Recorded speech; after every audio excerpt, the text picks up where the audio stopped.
Everyone, I hope you all are doing good in your studies. तो आ गया है नेक्स्ट पार्ट, हम कर रहे हैं BA स्टाफ नर्स की तैयारी। सो आई होप कि आपकी तैयारी जो अच्छी चल रही हो, बिकॉज अब आपको टाइम मिल रहा है तो अपनी थ्योरी एंड बेसिक क्लियर करिए। मैं ऑलवेज यही कहती हूँ, किसी भी एग्जाम को क्रैक करना उतना ईजी हो जाता है अगर तुम्हारी थ्योरी एंड बेसिक क्लियर हो। और अगर आप इस चैनल पे नए हैं तो प्लीज़ इस चैनल को सब्सक्राइब कर लीजिए, और आप अगर BA के कैंडिडेट हैं तो प्लीज़ इस चैनल को ज़रूर सब्सक्राइब करिएगा, क्योंकि आपके BA के रिलेटेड ही मैं यहाँ पे क्वेश्चंस कराती हूँ। 400 क्वेश्चंस मैं ऑलरेडी करा चुकी हूँ, तो वो क्वेश्चंस आप जाके देख सकते हैं मेरी प्रीवियस वीडियो में। एंड मैंने प्रीवियस ईयर पेपर भी आपको सॉल्व कराया है। दूसरा, इन क्वेश्चन से हटके ऐसे ही क्वेश्चंस आप अगर बाय करना चाहते हैं, आपको नहीं मिल रहे हैं, बिकॉज देखो BA में डायरेक्ट क्वेश्चंस नहीं आते हैं, NCLEX based, scenario based and practical and skill based ही क्वेश्चंस आते हैं। तो वो आप मेरे से बाय कर सकते हैं, जिसमें आपको ऐसे ही MCQs मिलेंगे, आंसर विद रैशनल मिलेंगे, आंसर भी मिलेगा, रैशनल भी मिलेगा, विद आपको प्रीवियस ईयर BA के पेपर मिलेंगे आंसर की के साथ, विद आपको इंपॉर्टेंट टॉपिक्स जो हैं BA के उनके नोट्स मिलेंगे, जो कि मेरे खुद के बनाई इजी लैंग्वेज में है। उसमें आप बेसिक क्लियर करिए अपना, तो वो भी आप मेरे से बाय कर सकते हैं। साथ ही में आपको गोल्डन की पॉइंटर्स मिलेंगे जो बहुत ही ज़्यादा इफेक्टिव हैं आपके लिए, सो इसको भी आप बाय कर सकते हैं।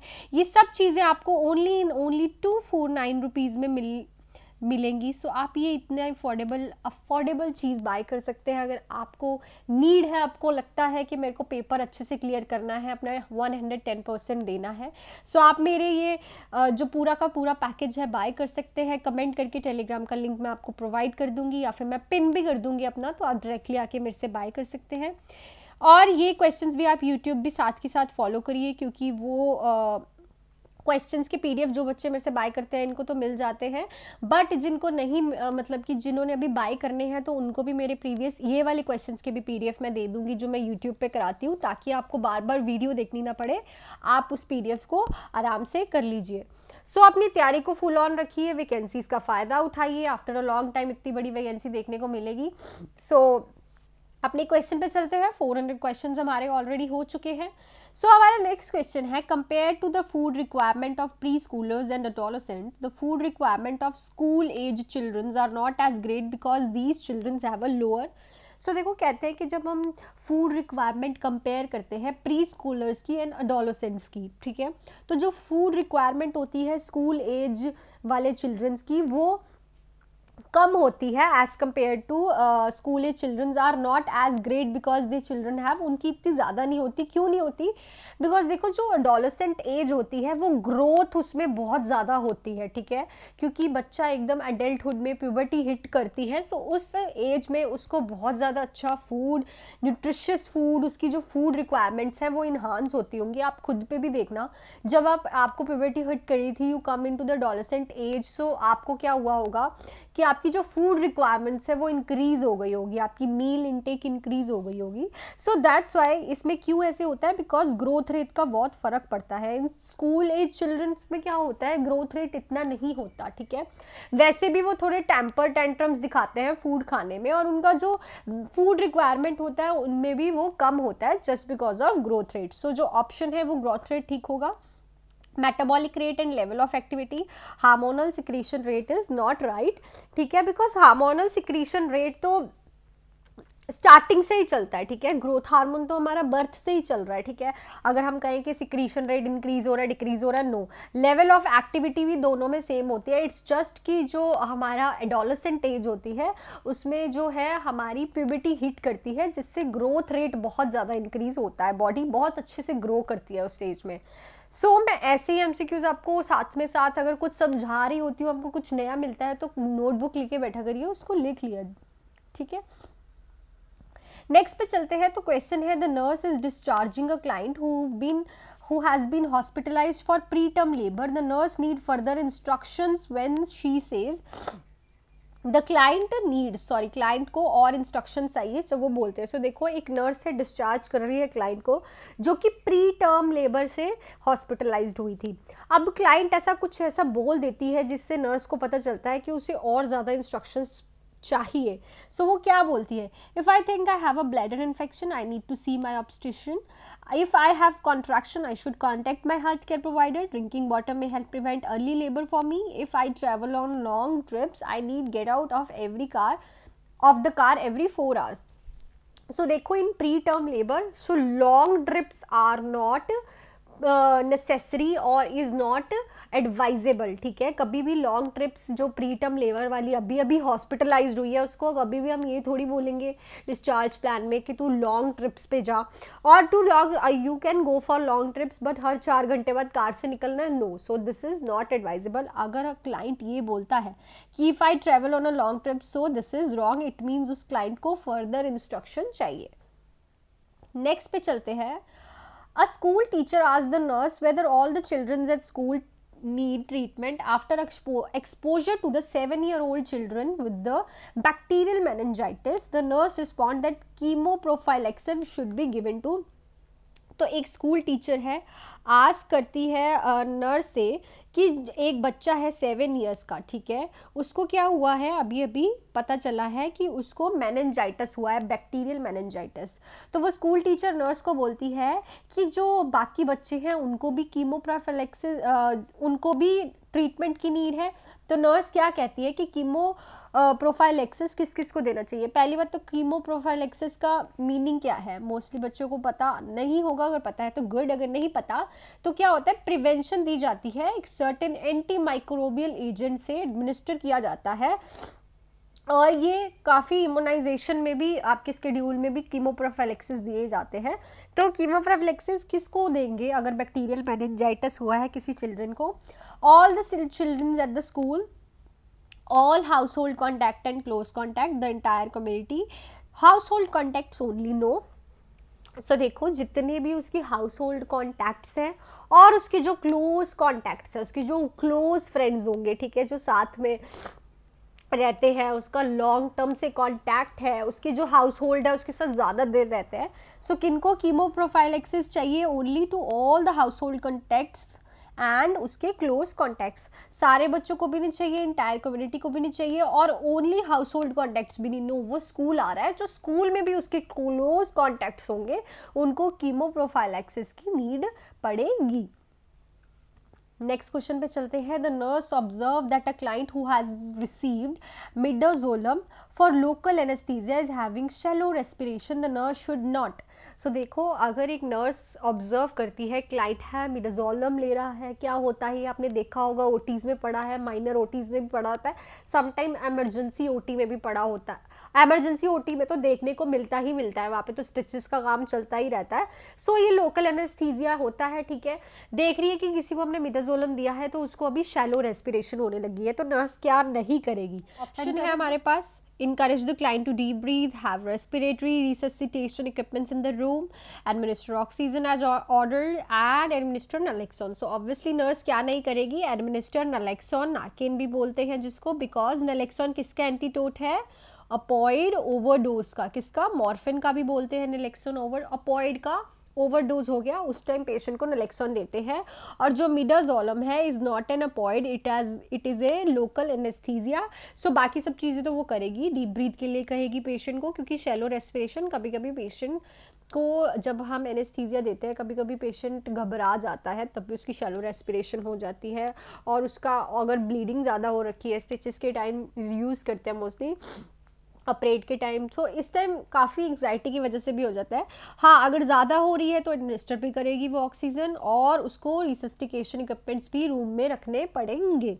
सो बाकी ऑप्शंस ठीक है, बट वो क्या नहीं करेगी, नलेक्सोन एडमिनिस्ट्रेशन नहीं करेगी. Next, the nurse is planning to assist the physician with the thoracentesis for a client who has a pleural infusion. Which of the following position would be appropriate for the client is assumed. So बहुत ही ज़्यादा important question है, बहुत बार देखा गया है BFUHS में. So देखो, आपको ऐसे ही MCQs की PDF अगर बाय करने हैं, जो मैं वीडियो में MCQs कराती हूँ वैसे ही MCQs वहाँ पे आपको बाय कर सकते हो आप. ये अलग होते हैं, उसमें आपको ऐसे ही MCQs मिलेंगे, कहीं आपको ये ना लगे कि मैं यही वाले MCQs दे दूंगी? नो, एमसीक्यूज दूंगी जिसमें आपको आंसर विद रैशनल मिलेंगे, आपको गोल्डन की पॉइंटर्स मिलेंगे, बहुत ही ज़्यादा इंपॉर्टेंट है गोल्डन की पॉइंटर्स, बहुत ही ज़्यादा हेल्पफुल है आप लोगों के लिए। साथ में आपको इंपॉर्टेंट टॉपिक्स के नोट्स भी मैं प्रोवाइड करूंगी जो कि BFUHS के फेवरेट है, उससे 1 से 2 क्वेश्चन आते ही आते हैं हर एक टॉपिक में से। एंड साथ ही मैं आपको प्रीवियस ईयर के पेपर भी दूंगी BFUHS के, जिसमें मैं आंसर की भी प्रोवाइड करूंगी आपको। एंड आपको उसके साथ एक और चीज़ मिलेगी ओनली इन 249 रुपीज़ में, 249 सो अफोर्डेबल प्राइस, तो आप बाय कर सकते हैं ये सब। मुझे कमेंट करके मेरे टेलीग्राम का लिंक मैं आपको दे दूंगी, वहाँ पे आप पे आके आप ये सारा पैकेज बाय कर सकते हैं। हाँ, अगर किसी को अकेले PDF चाहिए तो ओनली फॉर 199, और अकेले गोल्डन पॉइंटर्स चाहिए ओनली फॉर 99, बट दोनों का बाय करने पे 249 का पैकेज बन जाएगा जिसमें आपको और चीज़ें भी मिल जाएंगी। सो आप मेरे को कमेंट कर सकते हैं, टेलीग्राम का लिंक लेके उसको फोटो स्टेट करवा लीजिए ताकि आप उसको अच्छे से पढ़ पाएँ, ठीक है। सो क्वेश्चन क्या है, बहुत इंपॉर्टेंट क्वेश्चन है। नर्स प्लान कर रही है कि वो फिजिशियन के साथ असिस्ट कराने वाली है, थोरासेंटेसिस प्रोसीजर करने वाली है, पेशेंट को क्या है, प्लूरल इन्फ्यूजन। तो कौन सी पोजीशन जो है पेशेंट को दी जाएगी? Lying supine with the arm extended, lying prone with the head supported by the arm, sitting upright and leaning on the overbed table, lying side lying with the knee drawn up to the abdomen. So कौन सी position देते हैं? Sitting upright and leaning on an overbed table. क्यों? जब वो sitting position में होता है और उसका जो हेड है ओवर डाउन मतलब ओवर द बेड टेबल पे अपनी आर्म सीधे रख के वो आर्म्स की सपोर्टिव में अपने लाई करता है हेड को, उससे क्या होता है, जितना भी फ्लूइड होता है वो थोरेसिक कैविटी के बिल्कुल नीचे चले जाता है, जिससे प्रोसीजर क्या हो जाता है, बिल्कुल प्रॉपरली हो जाता है, ठीक है। और जो हमारे चेस्ट है एक्सपैंड हो जाते हैं, जिससे क्या है, फ्लूइड जो है नीचे चले और थोरासेंटेसिस का प्रोसीजर प्रॉपरली हो जाता है। सो कौन सी पोजीशन देगी उसे? Nurse sitting upright and leaning on the overbed table. Next question देखते हैं। जिनको क्वेश्चंस प्रॉपरली ना दिखे वो थोड़ा जूम करके देख लिया करिए, ठीक है। Sorry for the miss option. So next है the nurse instill 5 ml of normal saline before suctioning a client's tracheostomy tube. The installation is effective when?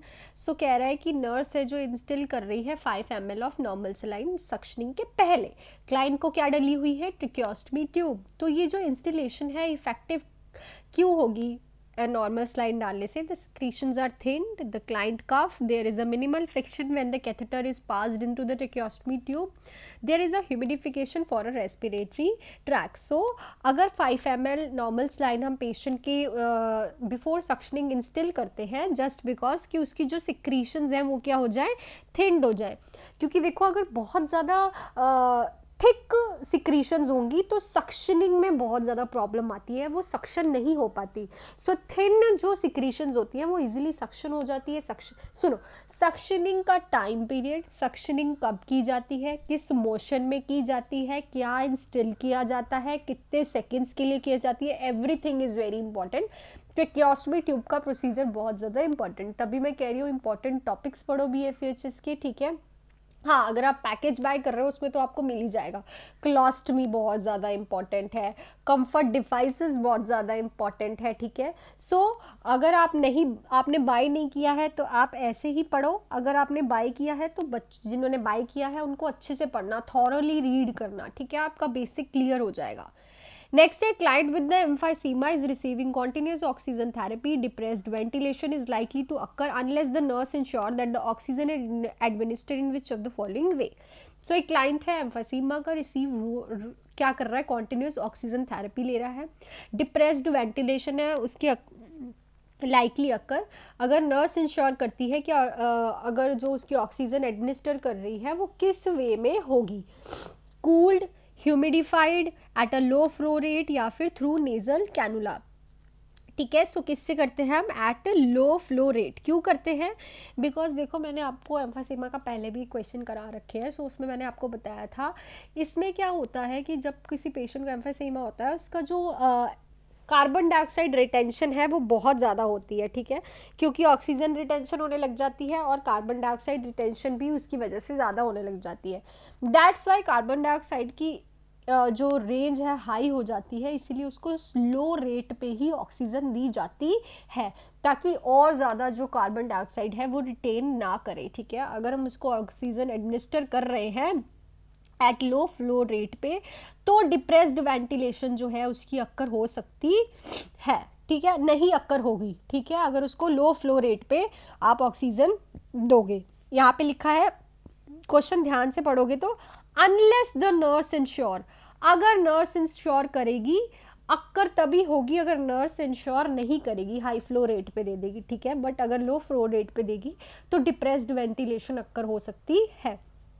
Next question है, ibuprofen is prescribed for a client with osteoarthritis, which of the following instruction about the ibuprofen should the nurse include in the client's teaching plan. तो एक आइबोब्रूफिन पता है आपको, analgesic है, pain killer है, तो prescribe की गई है ऑस्टियोआर्थराइटिस वाले पेशेंट को।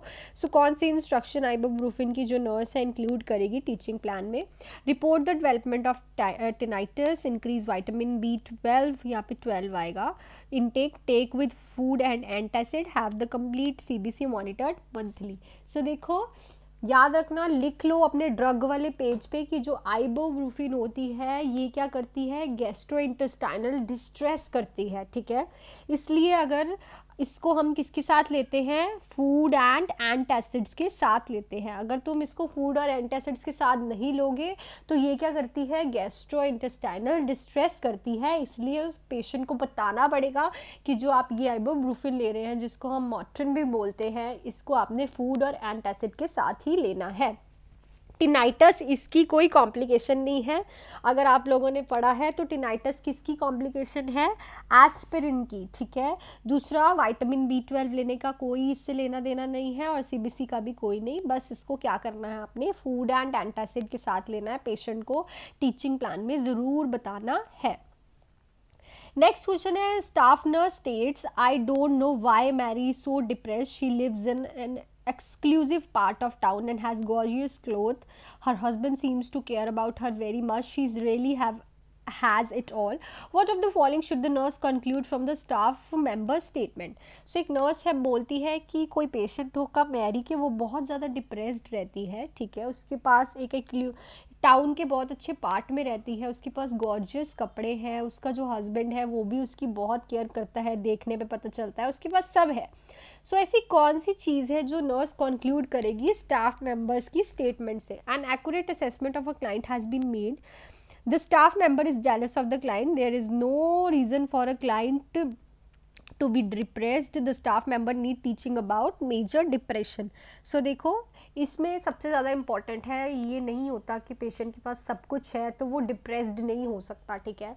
कभी कभी हमें कोई ऐसे, मैं नॉर्मली जनरली भी बात करूँ, कभी कभी we are so much in comparison, so apart from this studies मैं आप बच्चों को भी ये बोलना चाहूँगी कि अपना कंपैरिजन किसी से मत करो, जो आपके पास है लेट इट बी हैप्पी। कभी हमें होता है यार उसका पेपर क्लियर हो गया, मेरा नहीं हो रहा, वी डोंट नो उसने कितनी मेहनत की है, उसने क्या क्या खोया है उस मेहनत के चक्कर में, ठीक है, और हम उस चीज़ का कंपैरिजन कर ही नहीं सकते until and unless we don't know the truth. So major depression के बारे में इस स्टाफ मेंबर को नहीं पता, इट मीन्स कि उसको क्या चाहिए, टीचिंग चाहिए, बिकॉज पेशेंट को मेजर डिप्रेशन है। क्यों? क्योंकि उसके पास सब होते हुए भी वो क्या है, डिप्रेस्ड है, वो डिप्रेस्ड स्टेट में है, it means there is something very intense जिसकी वजह से वो डिप्रेशन में है।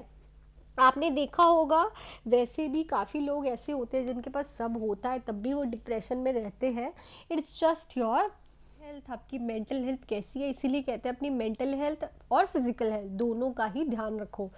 सो नेक्स्ट क्वेश्चन देख लेते हैं, nurse find a sealed container of IV 50% dextrose in a waste bin and a nursing unit, the nurse should, तो एक नर्स फाइंड करती है सील्ड IV 50% एक्स्ट्रास की वेस्ट बिन में, तो नर्स उस क्या करेगी, ठीक है, आपको भी दिख जाता होगा कभी कभी वेस्ट बिन में ऐसा सील्ड सामान पड़ा हुआ, तो आप क्या करोगे? ऑप्शन है, leave it where found and notify risk management, send it to the pharmacy, file an incident report, discard it in a sharp container. So इस क्वेश्चन का आंसर आप मुझे कमेंट सेक्शन में लिख के दोगे, ऐसे क्वेश्चन BFHS में देखे जाते हैं, याद रखना आपको ऐसे ही क्वेश्चन करने हैं, ठीक है बच्चों, प्लीज़ ऐसे ही क्वेश्चन करो, BFHS NCLEX बेस्ड ही क्वेश्चन डालता है। काफ़ी बच्चे ऐसे आते हैं मेरे पास कि मैम हम तो डायरेक्ट क्वेश्चन ही कर रहे थे, ये MCQs पढ़ के हमें पता चल रहा है जब नोट्स लेते हैं कि मैम हमें ये वाले MCQs करने थे, हम 4 बार पेपर दे चुके हैं, 5 बार पेपर दे चुके हैं। नो, आप जितने ज़्यादा MCQs NCLEX बेस्ड करोगे उतनी ज़्यादा आपका कॉन्फिडेंस बिल्ड होगा। So this is all about this video. अगर अच्छी लगी है तो please hit the like button and subscribe to my channel, और आप इस चैनल को सब्सक्राइब ज़रूर करिएगा। आपको ऐसे ही रोज़ 3 बजे क्वेश्चन मिलेंगे BFHS के रिलेटेड। और अगर आपको पैक बाय करना है जिसमें ऐसे ही MCQs के PDF, answer with rational, golden की पॉइंटर्स, इंपॉर्टेंट टॉपिक्स BFHS के, और साथ ही साथ आपको previous year paper with answer की मिलेगा ओनली इन 249 रुपीज़। तो बाय करने के लिए आप कमेंट कर सकते हैं। मेरे टेलीग्राम का लिंक मैंने पिन भी कर रखा है और मैं आपको पर्सनली भी प्रोवाइड कर दूंगी, वहाँ पे आके आप बाय कर सकते हैं ओनली इन 249 रुपीज़ में। बहुत ही अच्छा ऑफर है, आपको सब कुछ मिल रहा है इसमें 249 रुपीज़ ओनली। एंड आप बाय करके उसको फोटो स्टेट करा के अपनी स्टडीज़ अच्छे से कीजिए। So thank you so much, all the best and do hard work, bye.